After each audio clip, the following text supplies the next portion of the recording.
suis médecin interniste d'abord, palliativiste, et puis je suis chef de clinique au HUG à Genève, et je travaille principalement avec des gens en fin de vie que j'accompagne au jour le jour, et du coup, je parle tous les jours de la mort, et c'est un peu mon sujet de prédilection.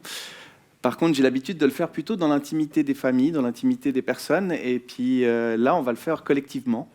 On va voir ce que ça va donner. J'espère que vous avez déjeuné un peu léger et qu'on va pouvoir entrer dans ce sujet qui n'est pas toujours facile.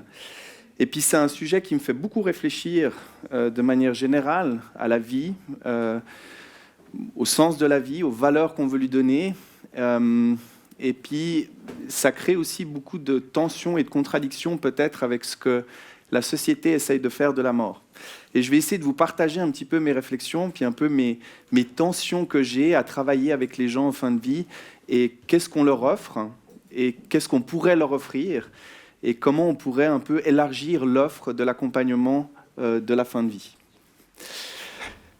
Alors, fin de vie, abolition ou transcendance de la conscience, réémergence de thérapie ancestrale, créatrice ou sublimeuse de sens, c'est ce que je vais essayer de vous convaincre.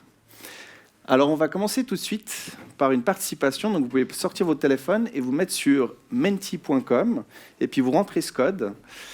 Et puis, la question, vous aurez 5 mots ou 5 petites phrases que vous pouvez mettre, pas trop longues, sur qu'est-ce que c'est pour vous, au fait, une mort réussie ou une bonne mort, si ça existe, ou si on peut dire ça, ou si ce n'est pas un oxymore en soi. Donc, je vous laisse écrire sur ce site et on va voir si j'arrive à faire apparaître vos réponses en live. Ce qui serait top. Tac. Tac. Vous avez trouvé le site ? Ok. Voilà, là, attendez, il y en a un qui apparaît, mais pas encore sur l'écran. On arrive.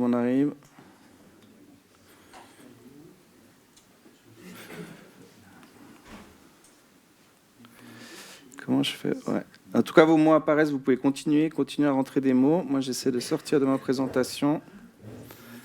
Peut-être qu'il faut que je la ferme. Est-ce que là, ça apparaît ? Ouais, là, c'est bon. Mais du coup, il faut que je la...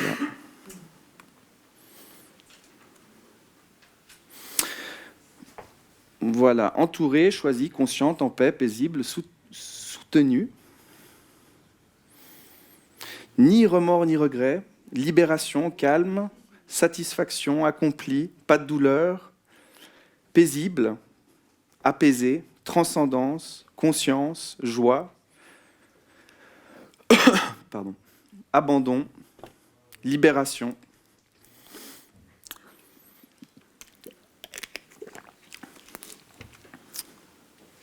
Pas de douleur, sans douleur, ça c'est quelque chose qui revient. Hein. Consciente, acceptation, douce, peaceful, âme, passage, accompli, dimension. Ok. Bon, je pense qu'on a un bon panorama qui correspond pas mal à nos recherches scientifiques, finalement. Donc voilà, je vais vous expliquer un petit peu ce que c'est le processus de mort. Donc, Cicely Saunders, qui est une des initiatrices au fait du mouvement de soins palliatifs dans le monde, en Angleterre avec les hospices, elle a développé un peu ce concept de douleur totale ou détresse psychospirituelle de fin de vie. Elle s'est rendue compte au fait que la douleur physique, c'était pas le seul problème au fait à la fin de la vie, mais que c'était plutôt une nébuleuse de problèmes qui se surajoutait. Et puis on voit au fait que la dépression, le désespoir et la détresse existentielle, c'est des éléments qui sont très très fréquents au fait dans le processus de fin de vie. Et que plus on a de ces symptômes-là, plus on va vouloir mourir de manière anticipée. En Suisse, on a la possibilité de faire du suicide assisté en fin de vie, donc c'est quelque chose qui est pratiqué régulièrement pour les gens qui aboutissent au fait à des symptômes trop importants et qui veulent au fait finir leur vie de manière prématurément. Et cette nébuleuse de douleur, dépression, désespoir, détresse existentielle et désir de mort, c'est ce qu'elle a appelé au fait la douleur spirituelle ou la détresse psycho-existentielle. Et puis, heureusement, en fait, il y a des éléments qui sont protecteurs par rapport à cette nébuleuse-là. Le sens de la vie, la spiritualité, le soutien social, le fait de rester en indépendance et de ne pas avoir besoin au fait de soutien continuel, de ne pas être une charge au fait pour les familles, c'est quelque chose qui permet de mieux vivre le processus de mourance. Donc ici, il y a une étude qui a essayé de répertorier au fait les différents thèmes qui accompagnent ce qu'on appelle une bonne mort ou une mourance réussie. Moi, j'aime bien le thème de mourance parce que ça signe un peu un processus, comme la naissance. Au fait, c'est quelque chose qui est continu, c'est pas quelque chose qui arrive abruptement, c'est quelque chose qu'on prépare et vers lequel on chemine.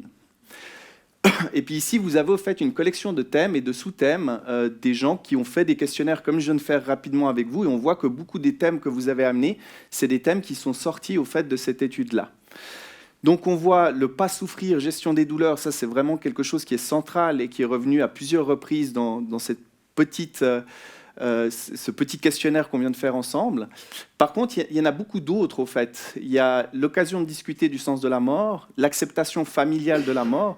Il y a eu acceptation dans les mots que vous avez sortis, une vie bien vécue, acceptation de la mort de nouveau, le confort religieux, spirituel, la foi, maintenir de l'espoir, maintenir du plaisir, maintenir de la gratitude, finalement maintenir du sens de la vie, maintenir quelque chose qui donne envie de s'investir continuellement dans la vie malgré que la mort arrive, la vie qui vaut la peine d'être vécue, d'avoir des interlocuteurs, médecins, infirmiers ou aides-soignants qui sont à l'aise au fait avec la discussion autour de la mort, et discuter des croyances et des craintes spirituelles.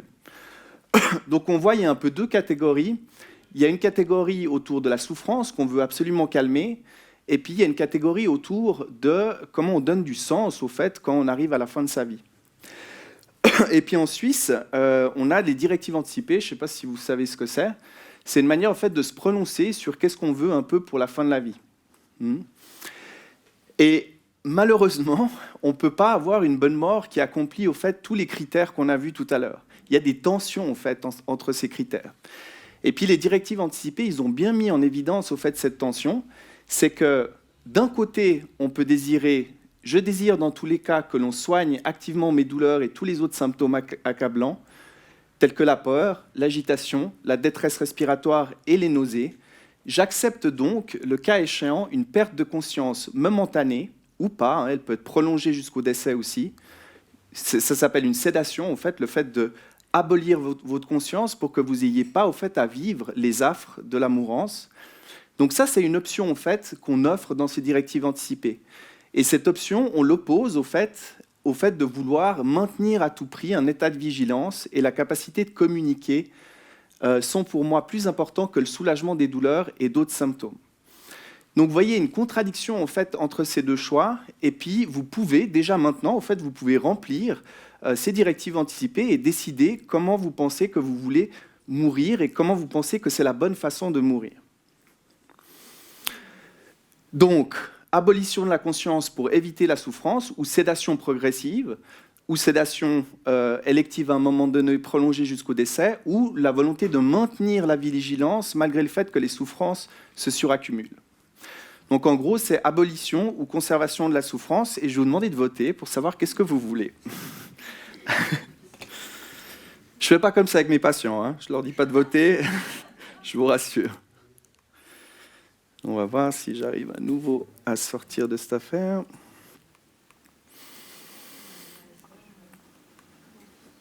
Normalement, si vous appuyez, vous arrivez dans le deuxième sondage à la suite. Ou c'est moi qui dois l'activer? Attendez, j'ai peut-être... On ne peut pas y aller. Alors, attendez. Tac. Voilà. Est-ce que c'est bon maintenant?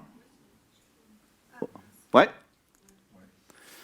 Ok, ça vote. Et puis, par contre, ça apparaît ou pas? Oui, ça apparaît. Tac. Et puis, on va voir si j'arrive après.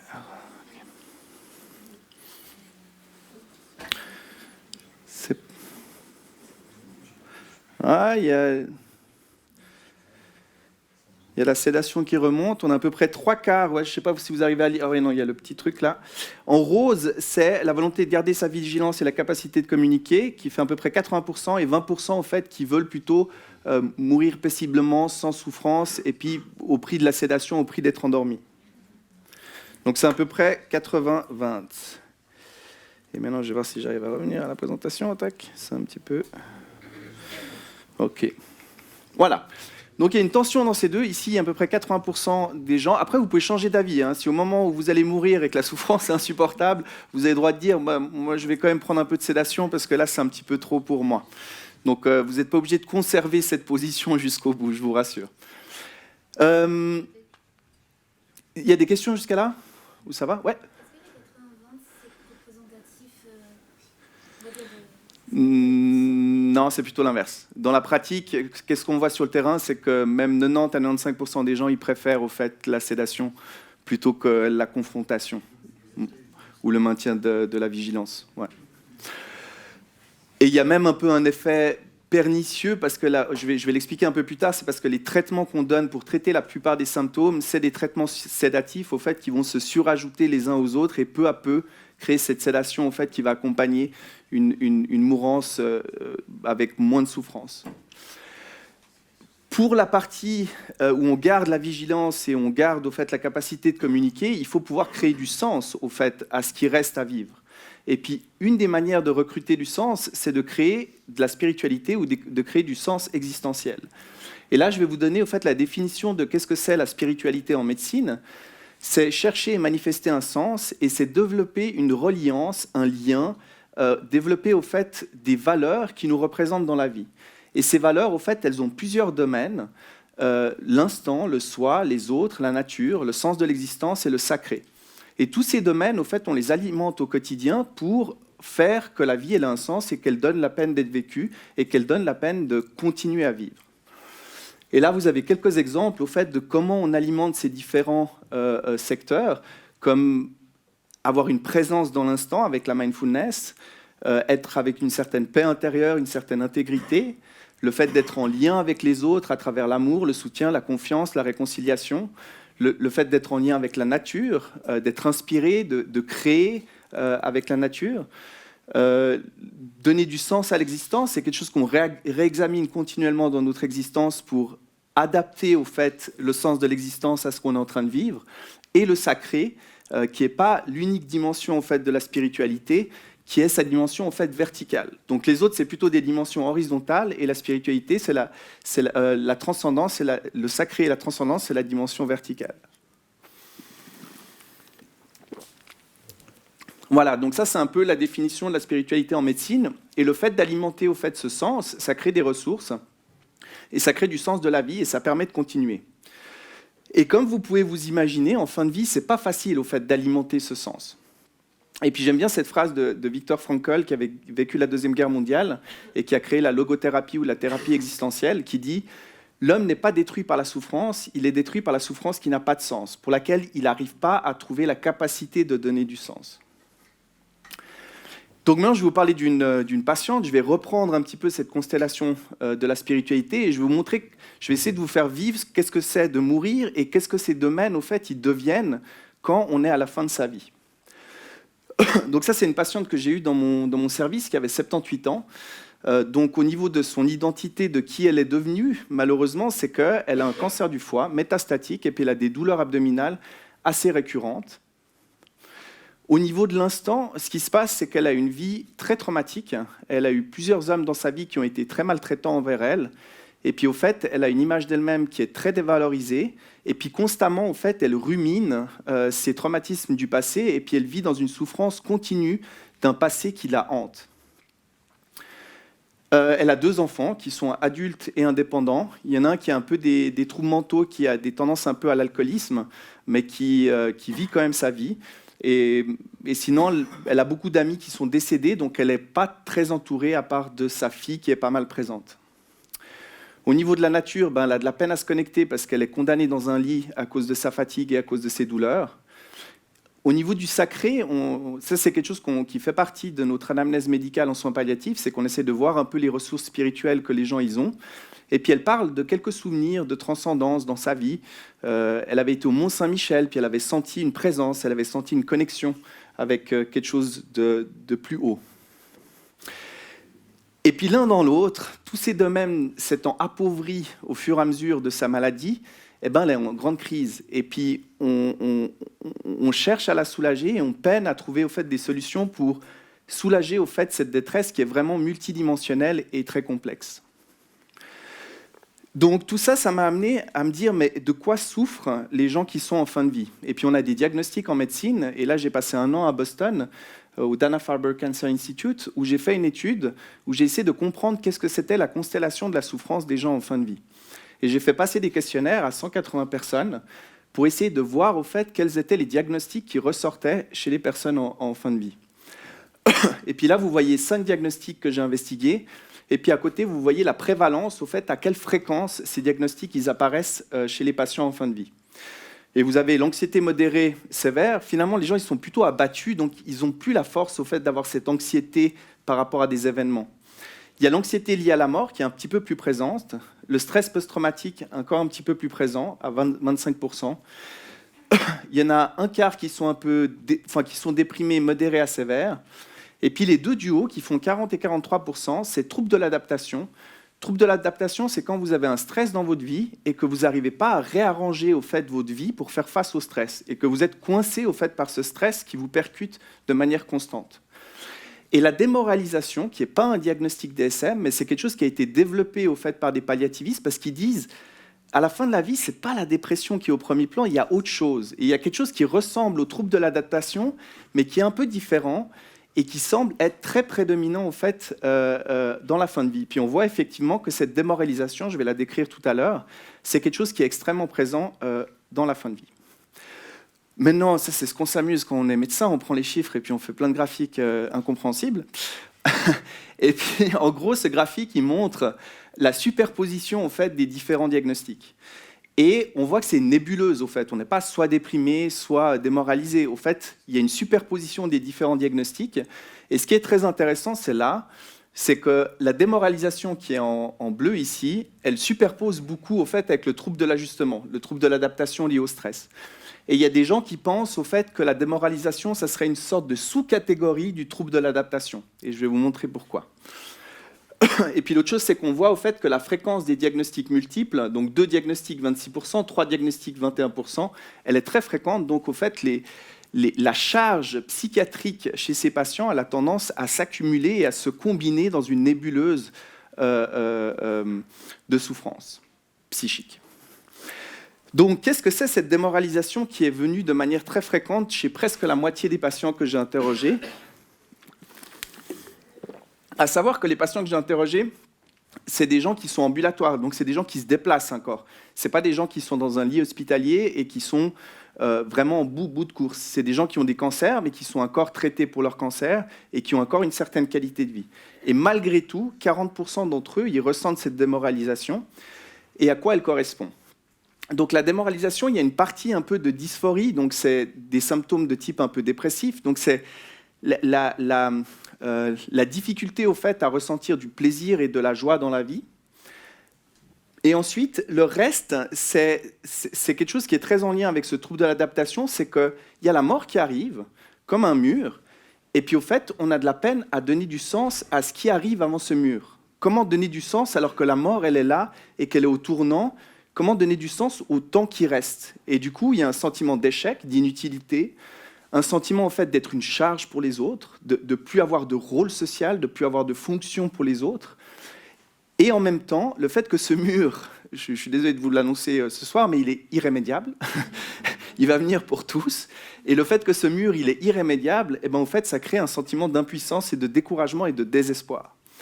Et ce qui est intéressant, c'est que sur le graphique d'avant, c'est qu'on voit qu'on peut au fait avoir de la démoralisation, mais sans dépression. Donc on peut au fait être dans ce sentiment d'être coincé, mais sans forcément être déprimé. C'est-à-dire qu'il y a des gens qui sentent que leur vie n'a plus de sens, mais malgré tout, ils arrivent à avoir des interactions avec les gens, puis à profiter de certaines choses sans être déprimés, mais par contre, globalement, ils ne peuvent pas se dire que ce qui reste de vie a un sens pour eux. Donc ça, c'est la démoralisation. C'est un concept qui a été développé par Kisan en 2004, je crois. Et puis après, on essaie de voir un peu qu'est-ce qu'il y a autour de ce concept. Et puis on voit que c'est lié un peu comme le premier graphique que je vous ai donné, avec la charge des symptômes. Plus on a des symptômes, plus il y a de chances qu'on soit démoralisé. Plus on a peur de la mort en fonction de nos croyances, notre religion, etc., plus on va être démoralisé. Et après, il y a des éléments protecteurs, comme le sentiment de connexion avec les autres ou la sécurité de l'attachement. Donc, qu'en est-il de notre Madame Détresse qui a ce cancer du foie? Qu'est-ce qu'on a fait avec elle? On fait ce qu'on fait en médecine, c'est qu'on donne des médicaments. C'est un de nos outils. Parfois, j'ai l'impression que c'est l'outil principal et je trouve un peu dommage, mais c'est un de nos outils qui a une certaine efficacité et qu'on utilise. Donc pour la douleur, la dyspnée, on donne la morphine ou les dérivés morphiniques. Pour la dépression, on donne des antidépresseurs. Chez elle, elle en avait un, donc on a augmenté la dose en espérant quelque chose, mais on ne sait pas si ça a vraiment aidé. Pour l'anxiété, on utilise des benzodiazépines, donc c'est des somnifères, c'est des choses qui endorment. Pour l'insomnie, des benzodiazépines aussi. Pour l'agitation, des neuroleptiques. Et puis tout ça, ça fait que vous êtes un peu plus calme. Et puis là, on est dans les 20% en fait, de gens. Mais ce qui me dérange au fait, souvent en clinique, c'est que le choix, il n'est pas explicite. C'est que les médecins, ils appliquent ces traitements parce qu'il y a de la souffrance et du coup, on agit contre cette souffrance. Et la plupart du temps, en fait, les gens, ils vont rentrer dans la case de sédation progressive parce qu'on va leur administrer ces traitements pour les soulager et peu à peu, ils vont avoir moins de conscience présente. Donc, c'est ce qu'on a fait pour essayer de la soulager. Enfin, on n'a pas tout donné, mais on a donné les traitements qui étaient idoines pour essayer de la soulager. Mais ça n'a pas été suffisant. Maintenant, est-ce que ça marche, ces traitements-là? Je vous ai dit qu'on avait augmenté l'antidépresseur. Ça, c'est une méta-analyse au fait, qui reprend un peu toutes les analyses qui ont été faites pour des antidépresseurs chez des patients en fin de vie avec des cancers. Et puis, on combine les résultats. C'est un petit peu, voilà, plein de chiffres. Mais à la fin, en fait, on arrive avec ça. Et puis, ça nous dit si le traitement il est efficace et il vaut la peine un peu d'être investi. Et ce qu'on voit ici, c'est que donc, plus cet élément il se déplace sur la gauche, plus ça favorise l'efficacité des antidépresseurs, et plus ça va sur l'autre côté, plus ça favorise le placebo. Et le fait que ce losange il touche la ligne 0, ça nous met dans l'incertitude. Ça veut dire qu'on ne sait pas, au fait, si c'est efficace ou pas. Et en tout cas, nous, chez cette patiente, on a augmenté l'antidépresseur, on n'a pas vu d'effet mirobolant. Donc on ne sait pas trop si les antidépresseurs ils amènent un avantage dans cette démoralisation et cette dépression de fin de vie. Donc qu'est-ce qu'il y a comme alternative au fait aux médicaments pour générer du sens chez quelqu'un qui veut rester conscient et communiquant avec ses proches? C'est la spiritualité, et il y a plein de méthodes au fait qui ont été développées de toutes parts sur la planète pour... Ouais. Oui, vas-y. Je me dis, mais pour le corps médical, le corps soignant, c'est aussi peut-être la solution, comment dire, de facilité, de médiquer, de faire une sélection progressive. Parce que comment ils pourraient gérer plein de patients qui seraient en souffrance, mais voulant rester conscients. Est-ce que c'est pas la solution de facilité pour tout le monde quelque part? En tout cas, ce que je remarque et qui est très difficile, c'est comment accepter d'être avec l'autre qui souffre sans rien faire. Comment s'asseoir avec la souffrance de l'autre sans agir, si l'autre nous le demande, de ne pas agir. Et ça, c'est très compliqué pour un soignant. Et là, il y a vraiment un travail de fond qui est très important et qui est très difficile.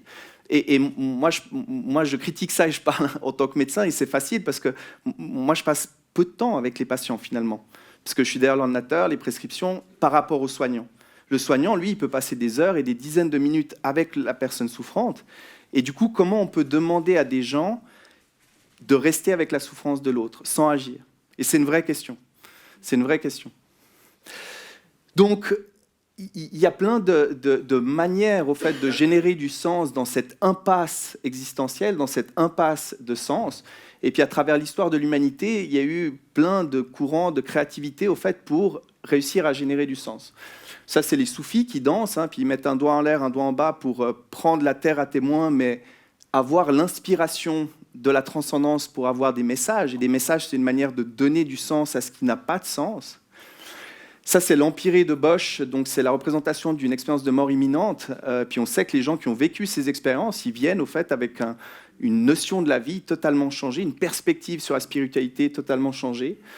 Ça, c'est l'hypnose à la salpêtrière, qui est aussi une manière de générer du sens, de modifier le rapport de soi avec son corps. Donc, vous vous souvenez l'étoile au fait de la spiritualité, changer son rapport avec soi-même, c'est déjà une manière de travailler sur la spiritualité. La sophrologie, La méditation, c'est très intéressant parce qu'on a fait la mindfulness qui est dans tous les hôpitaux maintenant. Donc, c'est des processus sur 8 semaines où on apprend les gens à méditer. Et Kabat-Zinn, qui a développé cette technique, il a eu à cœur au fait d'enlever tous les éléments spirituels de la méditation. Et ce qui est très intéressant, c'est qu'on interroge les gens après les 8 semaines de cours de méditation et on leur demande ce qui s'est passé pour eux. Puis au fait, ils parlent de spiritualité. Alors qu'on a essayé de l'enlever et de l'évacuer. Donc c'est hyper intéressant, c'est que c'est une méthode pour améliorer le rapport à son corps, et le fait de la pratiquer génère de la spiritualité, même si on n'a pas voulu la générer. Puis la flottaison, c'est aussi une manière au fait de se mettre en contact avec soi-même et de changer son rapport avec soi. Donc, et puis toutes ces thérapies, vous voyez, c'est des thérapies qui passent par la subjectivité, qui passent au fait par la machine à sens. Et puis moi, je fais vraiment la distinction entre les thérapies médicamenteuses qui sont passives sur le corps, on n'a pas besoin de représentation spécifique pour que le médicament agisse, et les thérapies qui passent par la subjectivité, qui nécessitent notre attention pour créer du sens. Et donc, c'est ce qu'on a fait avec Madame Détresse, c'est qu'elle a bénéficié, donc on a une offre au fait dans notre service de soins palliatifs pour donner des approches complémentaires. Et puis on a regardé avec elle qu'est-ce qui faisait sens. Elle était quand même assez en fin de vie, donc par exemple 8 semaines de mindfulness n'auraient pas pu aboutir. Donc elle a eu des massages, on sait que les massages ont une certaine efficacité. On a une musicothérapeute qui vient au lit des patients, qui joue de la musique avec eux, qui utilise des instruments, qui joue des musiques qui ont eu du sens pour le patient, pour réveiller au fait des éléments biographiques de leur vie, et puis leur donner au fait un sens de vie accompli. J'ai fait de l'hypnose avec elle. J'ai nommé ça hypnose spirituelle parce que c'est elle qui m'a un peu conduit là-dedans sans que c'était mon intention au départ. Elle a voulu justement retourner au Mont-Saint-Michel où elle avait eu ses sentiments de transcendance. Donc on s'est baladé au fait dans les rues du Mont-Saint-Michel et puis on est rentré dans une petite chapelle et puis on s'est assis et puis on a écouté un peu le cosmos au fait et puis elle a réveillé ce sentiment de transcendance à travers cette transe. Et puis j'avais pas de cloche de cathédrale. Donc j'ai utilisé les petits gongs au fait tibétains pour créer un son. Et puis après j'ai donné les petits gongs pour qu'elle puisse au fait réactiver ce voyage qu'on avait fait ensemble au Mont-Saint-Michel, en espérant que cette transcendance, elle réveille quelque chose chez elle de l'ordre de l'espoir par rapport à la mort. Ça n'a pas été. Dans les moments d'hypnose, ça fonctionnait bien, mais après elle revenait au fait dans ses ruminations d'une vie difficile, traumatique, etc. Et puis on a un psychologue aussi qui travaille avec nous. Et puis il a vu au fait la patiente de manière régulière pour essayer de cheminer et de faire du travail sur le sens. Donc on a mis vraiment en place au fait une prise en charge holistique. Et malgré tout, cette souffrance au fait multiple, elle restait présente et très très ancrée. Donc ça c'est un petit résumé au fait des différentes thérapies complémentaires. La médecine, heureusement, finalement, elle commence à s'intéresser à ces médecines complémentaires et elle crée de la science. Et puis là, je vous ai fait une petite sélection en fait, des différentes thérapies qui ont un début de faisceau de preuves qui montrent qu'elles ont une efficacité au fait, dans cette fin de vie. Puis on voit la thérapie de pleine conscience. Là, il y a eu beaucoup d'études. Les RCT, c'est les études randomisées contrôlées. Donc, c'est vraiment des études de haut niveau. Et puis, on voit que ça améliore la qualité de vie, ça améliore le bien-être psychologique, ça améliore la qualité de vie chez les cancéreux et les soins palliatifs. Le massage, c'est efficace contre l'anxiété. Et puis, l'acupuncture, ça, c'est un petit peu mitigé. Et puis la thérapie de la dignité, c'est une thérapie qui a été développée par Shoshinov aux États-Unis, qui est de faire une sorte de bilan de vie pour essayer d'augmenter le sentiment de complétion de sa vie et d'aboutissement. Mais c'est une thérapie qui nécessite aussi d'avoir un certain temps devant soi et puis une certaine implication pour passer au travers de cette longue thérapie. Excusez-moi. Oui. Comment s'appelle la personne qui l'a développée ? Shoshinov. Shoshinov. Je peux vous donner des références si jamais, après. Voilà, et finalement, cette patiente, malgré tout ça, elle reste dans cette détresse psycho-existentielle persistante, réfractaire et intolérable selon ses critères à elle, et elle nous demande de faire quelque chose. Elle nous demande de la tuer, et c'est quelque chose qui est assez fréquent. Hein. s'il vous plaît, docteur, piquez-moi. Les chevaux qui souffrent, on ne les laisse pas souffrir, on les pique. Et il nous donne souvent ces exemples-là. Et comme vous savez, en Suisse, l'euthanasie active est illégale. Il y a le suicide assisté qui existe. Et puis l'alternative qu'on a dans les hôpitaux, c'est la sédation. Et la sédation, c'est provoquer au fait un état de coma qui n'a pas la vocation de raccourcir la vie, mais qui a la vocation au fait d'éteindre la conscience le temps que la mort arrive. Et c'est ce qu'elle nous demande de manière insistante. Elle dit « Moi, je suis torturée au jour le jour, j'ai plus aucun plaisir, je ne peux plus profiter de la vie, j'ai des douleurs, et j'ai ces ruminations qui viennent, et c'est intolérable, aidez-moi. » Et il y a une technique, je pense que vous êtes au courant, je pense que si vous êtes là, je ne vais pas vous dévoiler, mais il y a une technique au fait, qui a été développée sur toute la planète de manière ubiquitaire et universelle, sur tous les continents, et qui permet au fait, de générer du sens et de générer de la spiritualité et d'aider les gens au fait, qui sont dans une impasse existentielle. Et là, vous voyez plusieurs exemples, je pense que vous les connaissez un peu tous. Et après, ceux qu'on connaît un peu moins, c'est ceux de chez nous, l'ergot de seigle, l'amanite, la datura et la belladone. Les deux derniers étant plutôt des délirogènes que des psychédéliques, mais c'est aussi des substances qui sont à disposition de la pharmacopée européenne. Donc, qu'est-ce qu'elles font ces substances? Eh bien, elles sont fichtrement efficaces. Vous voyez qu'on a mis beaucoup d'énergie et beaucoup d'efforts à essayer de soulager cette patiente et qu'on a échoué. Et là, dans cette étude, on voit qu'avec deux doses avec 5 semaines de différence, 2 doses, eh ben, on a 92% d'amélioration de la dépression et 76% d'amélioration de l'anxiété. Ce qui est énorme. Il faut savoir que la plupart de nos études, donc c'est des études qui sont randomisées contre placebo. Le placebo, il a tendance à faire 30% d'effet. Le placebo, il a tendance à faire 30% d'effet. Et puis, la plupart de nos études, surtout en psychiatrie, ils font 32, 35, quelque chose qui fait 40%, c'est déjà de l'ordre du très efficace dans notre pharmacothérapie moderne. Donc, avoir un traitement qui dépasse les 2/3, c'est quelque chose qui est jamais vu, au fait, dans la psychiatrie. Et ce qui est encore plus intéressant, c'est qu'avec 2 doses, et qu'on remesure, au fait, ces scores 6 mois après, on voit qu'il y a une persistance, au fait, de ce bénéfice. Alors que le médicament, il n'est plus du tout dans le corps. Le psychédélique, il a été complètement évacué par l'organisme. Par contre, on a un effet qui est rémanent, on a un effet qui continue dans le temps avec ces 2 expériences uniques. Ça, c'est une étude qui a été faite au Johns Hopkins. Et ce qui est encore plus intéressant, c'est que quand ils ont fait ces études, au fait, ils ont fait une myriade de scores. Ils ont fait plus d'une vingtaine au fait, de différents scores. Là, je vous en ai sélectionné quelques-uns qui viennent des deux études principales qui ont été faites chez les patients en fin de vie. Et puis on voit au fait que la qualité de vie, l'acceptation de la mort, donc le fait que ça monte, c'est-à-dire que c'est efficace. Et ceux-là qui sont... alors celui-là aussi qui monte, c'est-à-dire que c'est efficace, la satisfaction de la vie ou le bien-être. Et puis le fait qu'il y a ces petites étoiles un peu partout, ça veut dire que la différence, elle est significative, statistiquement significative, et ça veut dire qu'il y a une amélioration de ces scores. Et sur les 20 scores, il y en a 19 qui ont montré une amélioration. Donc c'est une thérapie, au fait, qui a un effet multiple, et qui a un effet qu'on appelle transdiagnostique. C'est-à-dire qu'il affecte, au fait, plein de diagnostics en même temps, et il améliore énormément de choses. Oui ? Alors là... Pour l'étude d'avant, c'est psylo, et donc c'est 30 mg pour 70 kg. Voilà.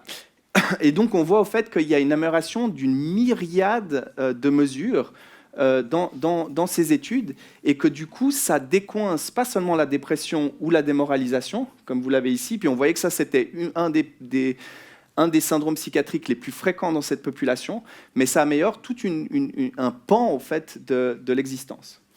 Et comment ça fonctionne? Pourquoi les gens ils s'améliorent, au fait, avec ces thérapies? Et puis, il y a une hypothèse, pour le moment, qui est fortement intéressante, c'est que dans ces études, juste après l'expérience psychédélique, au fait, ils mesurent la qualité de l'expérience psychédélique avec une échelle mystique. Au tout début des études, dans les années 50, il y avait Walter Pahnke, qui était un théologien qui travaillait de concours avec les médecins, parce qu'ils avaient remarqué au fait que ces substances, elles généraient des expériences de type spirituel et mystique. Et qu'est-ce qu'ils ont fait? Au fait, ils ont été regarder la littérature religieuse et ils ont cherché les gens qui décrivaient des expériences mystiques dans la Torah, dans la Bible, dans les différents écrits au fait religieux. Et ils ont fait un score pour mesurer au fait l'expérience mystique des gens qui ont fondé au fait les religions. Et la seule différence au fait entre les expériences des religions fondatrices des religions et les expériences provoquées par les psychédéliques, c'est que celles-là, elles sont induites au fait par une substance.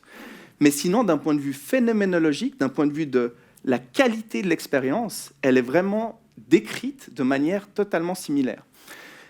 Et ils ont fait un score où on peut avoir une petite expérience mystique, une expérience mystique modérée ou une expérience mystique complète. Et ça, c'est le score d'expérience mystique, le MEC 30. Et qu'est-ce que ça contient? Alors, il y a toute une partie justement spirituelle et sacrée. C'est que ça provoque au fait des expériences d'unité profonde avec tout ce qui existe, le sentiment d'unité. Ça provoque des expériences d'un sens du sacré, un sens de révérence par rapport au sacré.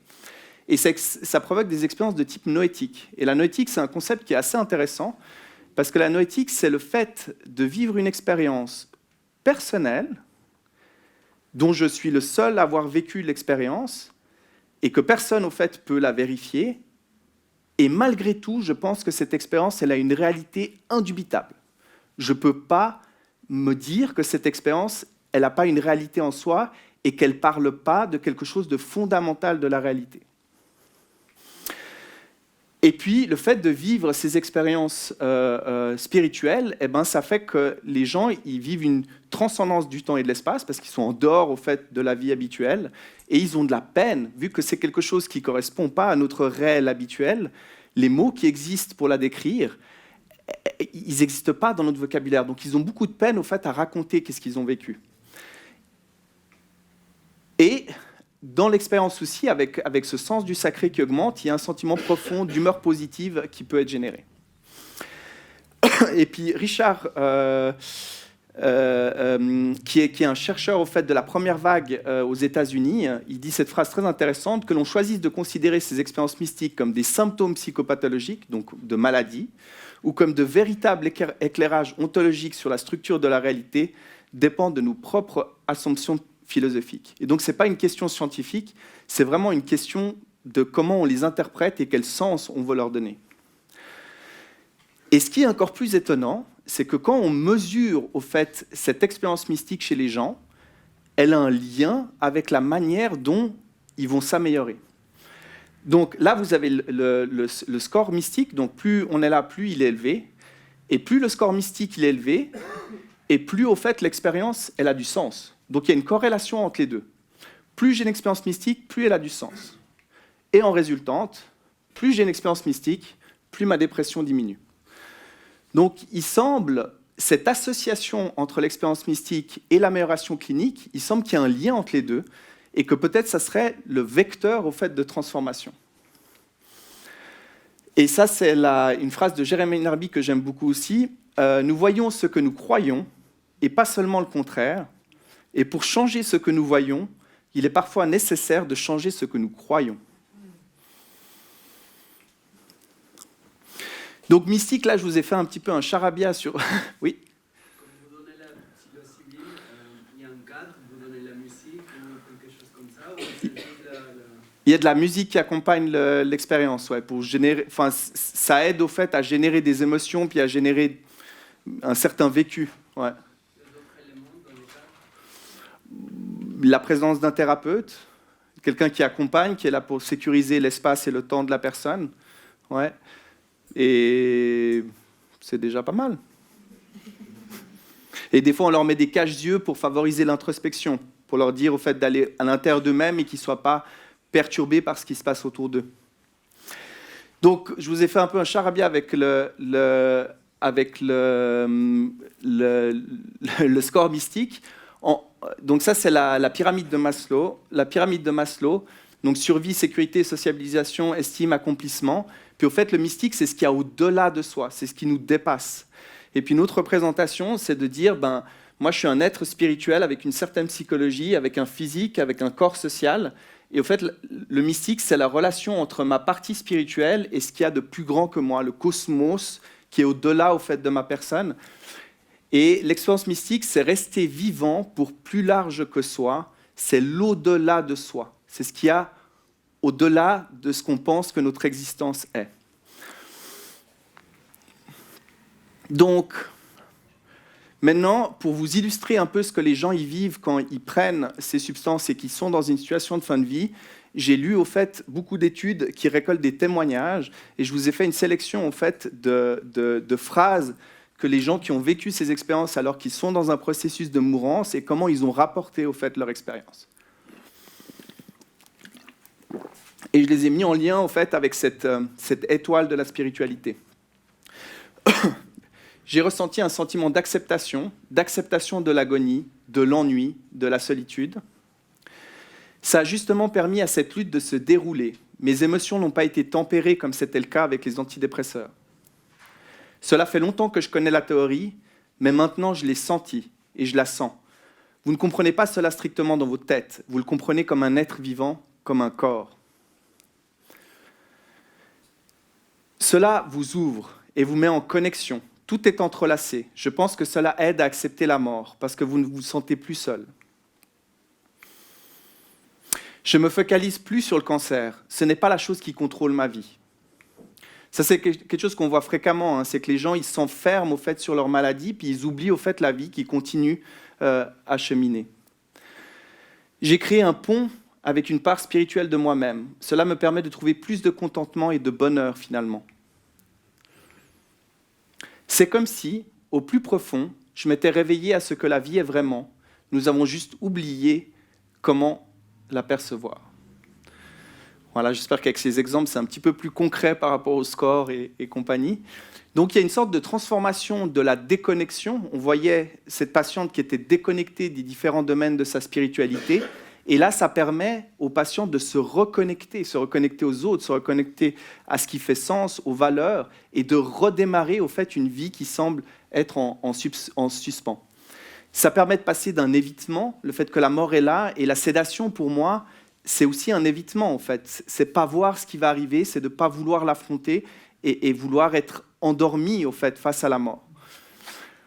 Une transcendance qui amène une réconciliation, et je pense que c'est ça, c'est qu'en mourant, on est vivant et on va vers la mort, et que là, il y a un grand paradoxe, il y a une grande friction, il y a une grande tension, et que ces expériences, au fait, elles permettent de rassembler ces contradictions et de redonner une unité un peu à tout ça. Et voilà. Et ça crée des ressources, et ça crée, comme je l'avais montré avant, du sens de la vie. Et puis j'aime beaucoup cette phrase de William James du début du siècle dernier, qui dit que la clé de voûte de la spiritualité, c'est invariablement la réconciliation. Il y a une partie de nous-mêmes qu'on n'accepte pas, contre laquelle on lutte, contre laquelle on est en combat. Et c'est comme si les oppositions du monde, dont la contradiction et le conflit font toutes nos difficultés et nos ennuis, se fondaient dans une unité, et qu'à partir de là, on pouvait s'apaiser et attendre ce qui va arriver irrémédiablement. Ok, donc pas de témoignage. Hop. Donc en conclusion, on va pas refaire le sondage, mais il y a un vrai choix. Et pour le moment, mon sentiment, avec ma pratique quotidienne en soins palliatifs, c'est que la société, elle a choisi plutôt l'abolition de la conscience pour la mourance. À voir si on arrive... Je ne dis pas que la transcendance, elle est pour tous et que tout le monde doit choisir ça. Je dis juste qu'il faudrait qu'au moins, on ait la possibilité de créer une alternative à l'abolition et à la sédation, qu'on ait autre chose à proposer pour les gens qui veulent continuer à vivre, continuer à essayer de donner du sens où il n'y en a presque plus, et qui veulent continuer, au fait, à expérimenter la vie jusqu'au dernier moment et au dernier souffle, et voir s'ils arrivent même à expérimenter la mort et lui donner sens au moment du passage. Merci beaucoup.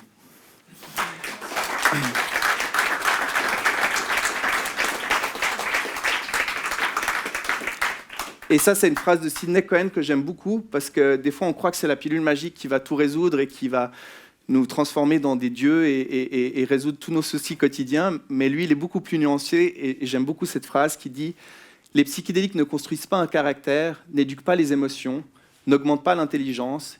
Ils ne sont pas un instrument spirituel et économique vers le salut, ni un raccourci à un processus de maturation, encore moins un accès à une sagesse immédiate. Et pourtant, l'expérience induite peut être l'occasion d'une manière nouvelle de s'expérimenter soi-même et son monde et d'apprendre, au travers de cette expérimentation singulière, quelque chose d'unique de cette relation. Et pour moi, ça, c'est une manière de sortir de l'impasse de la démoralisation, c'est générer du sens nouveau alors que la vie n'en a plus. Et malheureusement, on n'a pas eu le temps de faire des demandes pour pouvoir offrir à cette patiente une thérapie psychédélique parce que le temps était court et du coup, elle a été sédatée pendant 12 jours jusqu'à son décès. Merci beaucoup.